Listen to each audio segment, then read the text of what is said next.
Hi friends, இன்றைக்கி வந்து நம்ம கேசரி எப்படி செய்யலான்றது பார்க்கலாம். ஃபஸ்ட்டு வந்து ஒரு கடாயில் வந்து ஒரு 2 டீஸ்பூன் வந்து நெய் ஊற்றிக்கலாம்.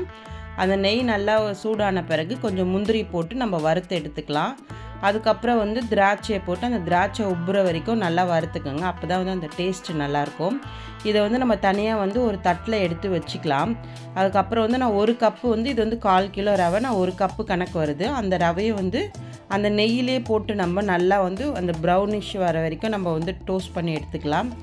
அதே கடாயில் வந்து 2 கப்பு வந்து தண்ணி, நீங்கள் எதில் எடுத்தீங்களோ அதில் டபுள் மடங்கு தண்ணி ஊற்றி கொஞ்சோண்டு கேசரி பவுட்ரு கலருக்கு போட்டு நல்லா கொதிக்க விடுங்க. கொதிச்சிட்ட பிறகு நம்ம அந்த வறுத்து வச்சுருக்கோம்ல ரவையை, அதை போட்டுட்டு நல்லா அந்த தண்ணி சுண்டுற வரைக்கும் நம்ம வேக வச்சுக்கலாம்.